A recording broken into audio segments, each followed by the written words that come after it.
This is the Make Everyday YourDay podcast, the show that delves into the world of health, fitness, love, and balance to help you transform into your greatest self and create many more magical moments in your life. Let's play. Yes, welcome to Sustainable Saturdays. My name is Saint Day Adeogba, and I am the architect of the YourDay Balance Game. I am also a co-creator and the host of this show. This is exciting stuff. Thank you for listening in. I love this conversation. I love life, and I love you. Let's get into it. Today I'm going to talk about families, and specifically why they don't get along. Why they're just not leveling up to new extraordinary heights in which a family can synergize. I want to discuss that. What causes them to not sustain in a healthy, powerful, synergistic way. That doesn't mean they don't stick around and stay in touch and stuff. The question is it synergistic? Is it powerful? Is it forever progressing? Is it tolerant? Is it allowing? All those things are key ingredients so that the evolution of the family continues and that it's an extraordinary experience. So a lot of times that doesn't happen in a lot of families, and that's what I'm going to talk about today. I'm going to start off with my family. I have a very unique family in that it's very, very loving and very allowing. I mean, the choices that my family makes, from being married to being incarcerated to being single to just all the things, to being in same-sex marriages, I have the whole gamut. And when you have 28 brothers and sisters, you're going to have the whole gamut. At the same time, there's a lot of allowing, love, and understanding in my family. It's pretty amazing given the choices that we make day to day. Why is that the case? Well, let's get into it. Families who are family-centered eventually are difficult to sustain in a healthy way. So when you're family-centered overall, it's hard to sustain the power of that family in a healthy way. And that sounds a little counterintuitive. So what I'm saying in a nutshell is families who are family-centered are the ones that don't synergistically keep growing and become more powerful versions of themselves. Families who are family-centered. That sounds counterintuitive, doesn't it? That sounds a little ridiculous. Allow me to share with you my insights on that. There's this book out there called 7 Habits of Highly Effective People. And the book is written by Stephen Covey. In this book, he talks about beginning with the end in mind. And part of that beginning with the end in mind, he refers to us all having different centers.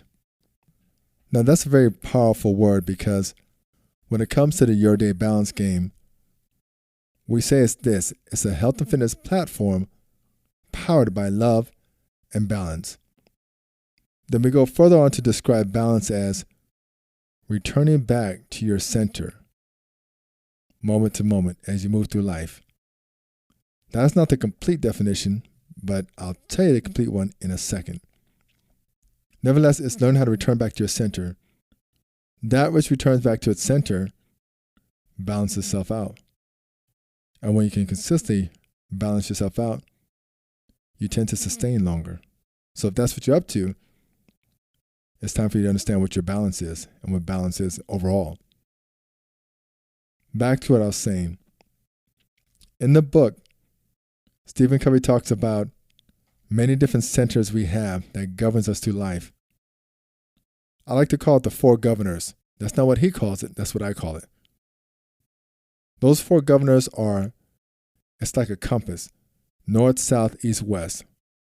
And it doesn't matter which governor you put in that direction, but that's the idea. North, south, east, west. East, west. It's helping you choose your north, south, east, west. So the 4 governors are wisdom, security, power, and guidance. Wisdom, security, power, and guidance. Those are your governors. And depending on what your center is, they will control your governors. It will control your governors. When you're family-centered, it will control your governors from a family-centered point of view. When you're spouse-centered, it will control your governors from a spouse-centered point of view. Let's break down those governors real quick. When I say security, security means where you get your self-worth from, your self-esteem, your personal strength, your identity, security. When I say guidance, that means how you end up choosing your standards and principles. It's your internal frame reference of how you interpret. It's the map. It's the map of how you interpret the terrain, which is the map you create. And so if you have a terrain and a map's written, then that map is your guidance. So it is the standards and the principles you use to govern yourself through that terrain called life. Wisdom is your ability to see the whole picture. It's your perspective of the whole. So the wholeness of your perspective. And if your wisdom is impeded, then what you see as a whole picture is not the whole picture. And a lot of people are moving on with blinders, and that's to the level of their capacity to see the big picture. And that's what they see everything as, that limited, blinders on. What else do we refer to those blinders as? Let me give you a great example. There's a word out there called cult. A lot of times people might refer to something that they're afraid of, they don't understand as a cult, especially when they see a lot of passionate people partake in it. Especially when it has a powerful leader. They always associate it to the cult, whatever it is. The cult of CrossFit, the cult of YourDay, the cult of this, the cult of that. And I'm like, that is, according to your blinders, the way you see the whole picture. If you open it up a little further, this game, you'll see that it's a culture. So you got the first four letters, you're just missing the U, R, and E, culture. That's an example of being able to see the whole picture as opposed to just what you want to see. So wisdom is your ability to understand the whole, the integrated whole. They call it the gestalt, the oneness. And it's your discernment around that, your comprehension of the whole picture. So what is your wisdom? Seeing the whole. That's very important to guide you through life, because it allows you to see the essence of something as opposed to the particulars. That means you can see the forest. If I put you in a helicopter and pull you above the forest, then you can see that, man, I was heading towards the ocean when I wanted to head towards the village. As soon as I drop you out of the helicopter back into the forest, then you have a sense which way is towards the village, even though all you're seeing is trees. Wisdom is sitting above the forest and seeing the whole forest. So, and last guidance is power. Power is your vitality, your energy, your ability to act, your capacity to make a choice and overcome, deeply seated habits that don't work for you. That's power, your vitality, your power to act. So those are the four governors: security, guidance, wisdom, and power. And depending on what center you ascribe to, what your center is, and most of us have one or two powerful centers, it will dictate your security, your guidance, your wisdom, your power. How does that tie into being family-centered? That's a beautiful thing, because we're talking about why families don't sustain synergistically in their power. Well, when you're family-centered, then your family is what's giving you your security. Your family is what's giving you your wisdom. Your family is what's giving you your power. And your family is what's giving you your guidance, aka your standards and principles. That sounds great, except for the fact that when your family's centered, your security has to do with, did your family show up for the holidays? Is your kids calling you? Are they calling you all the time? When the family's doing well, when mom and dad are not going through a tough time about to get a divorce, you feel secure. As soon as they tell you that it's no longer working, your whole life's ruined. That's how it works when you're family-centered. That means when the family's not working because of people are making choices, and the more people you have in a family, the greater the chances are people make different choices. And if everybody's making the same choice, then I assure you there's some control manipulation going on because fear or whatever, control, just trying to get everybody to do the same thing. When everybody's doing the same thing, it's you can tell something's off typically because people are so unique. They make different choices. So security, it will rock your security every time. Families make choices. People come, people die, people do boneheaded shit. It happens, and your security goes right out the window. How many times has that happened when you've seen a couple get divorced and the kids just go ape shit? They can't think straight in school, everything. Their whole security is uprooted because they knew the center of life was family. Or on the flip side, your kid grows up and goes to college, and now your whole life's fucked up because your kid's in college. Your kid's moved on. Matter of fact, they met a girlfriend and they're not coming home for Thanksgiving. You're just so butt hurt because everything you did for your kids. So now you're giving them guilt trips because they're not coming to your Thanksgiving and spending Christmas with you. They're actually going off and living their life. And you feel some kind of way because you sacrificed your whole life for it because you're family-centered. I've seen that. Or something happens to your kid and they pass on, they transition, you never recover. So all those things tend to happen around family-centered. Now, when you're family-centered, your guidance, that means your standards, your principles, are set by that. And a lot of families are not as loving and inclusive as they can be, even though they do treat each other that way. It's that most family members, most leaders of families, they don't even understand principles. So a lot of beliefs are passed down from generation, not really challenged, and they're old, antiquated beliefs. So a lot of families, you're dealing with antiquated beliefs, and you're dealing with leaders who don't understand the distinction between beliefs and principles. And that's just real. So some of these antiquated beliefs could be, hey, you got to marry a Jewish boy because we're Jewish, or you got to marry an African American because we're black. You can't bring a white woman home, or vice versa. You see all these things that are deeply rooted family beliefs and values. And when you're family centered and you're living in a 2019 world where shit's just shifting constantly and showing you how erroneous all your beliefs are and limiting they are, it's hard to reconcile that. You know, you go off to school and you meet an amazing person and they're not even the same culture or the same race as you. It doesn't matter. You love them, you appreciate them, but your family culture is you don't bring that person home. They're not the religion, they're not the culture, or they're not the race.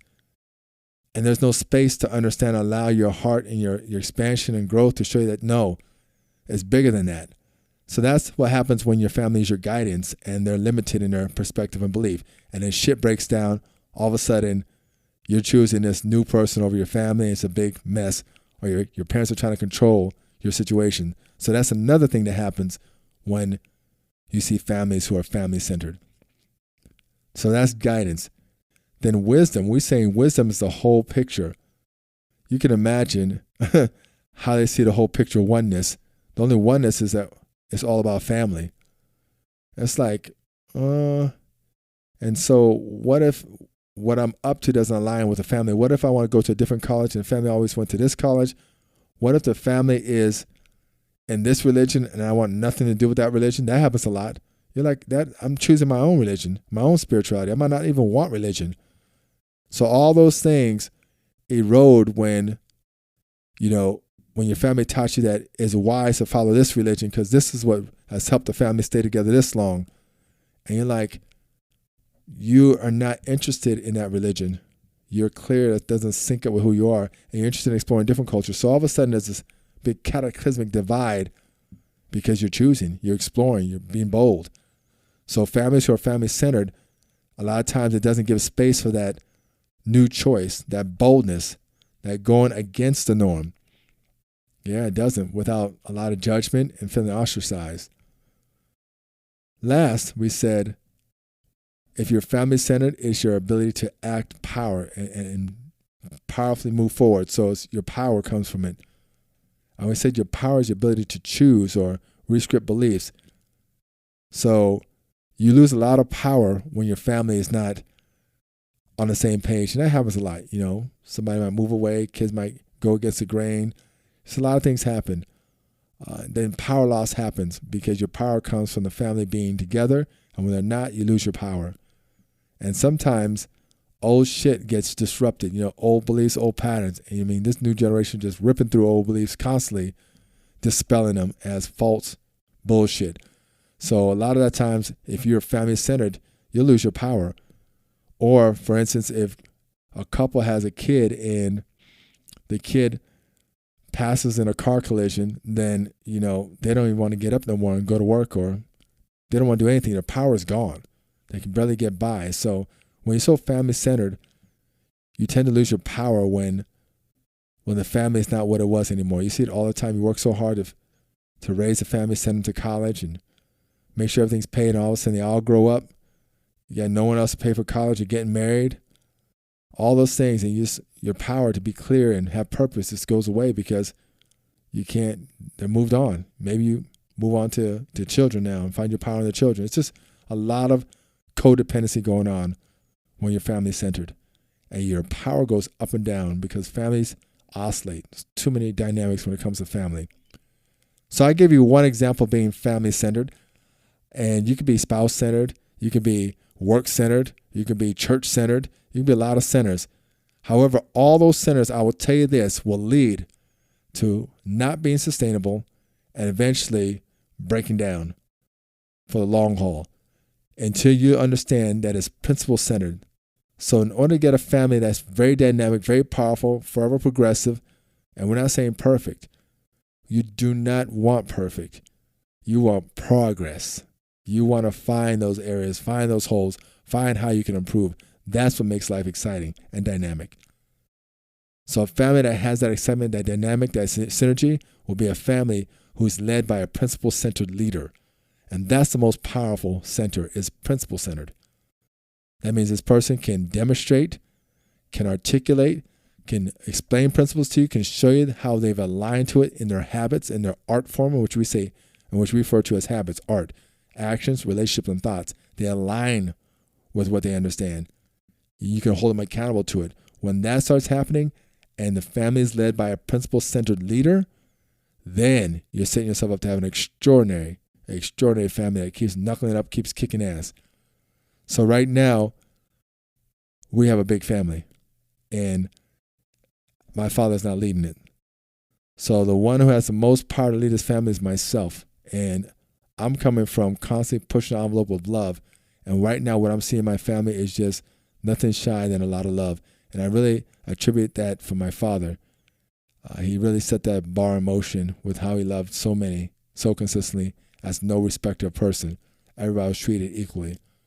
He's handed that on to me, and I see it pervading, going through all my brothers and sisters as we go across the world on vacations and call each other and love each other and just really support our dreams and allow each other to go through their own paths and love them unconditionally. Like my father's in prison right now, I love him unconditionally. I get it's a choice, it's an experience he's up to. He'll be out here shortly, we're going to celebrate it. So now they're looking to me as the ethos of the family. And, taking on that torch from my dad. He's done a great job getting us this far. Now it's time to take it forward and watching what we do with it. So that's what it takes to have that progressive, powerful, abundant family, is a leader and leaders within the family who are principle-centered. They understand principles, they live it, and they align with it daily. So a couple of those principles is health supports life. For every choice is a consequence. Everything is energy. These are principles that you got to understand and align with. And you can go back to some of my other podcasts and look for them because they're in there and you'll learn more about these principles. I'm not going to talk about them today. So it's beautiful to have a family that's principle-centered and let those principles and higher, more powerful beliefs guide your wisdom, your security, your power, your guidance. That's all for today. I went a little long, but I love it. And when I start talking about this Stephen Covey and these habits, I love to keep going in. I'm going to stop right there. My name is Saint Day Adeogba, the architect of the YourDay Balance Game. The YourDay Balance Game, you can look and you can download it by going to our website, www.YDBG, getting in there, downloading the app and watching. Or you can go to Google Play if you have an Android. We don't have an iOS until next year. If you have an Android, go to YDBG and download it.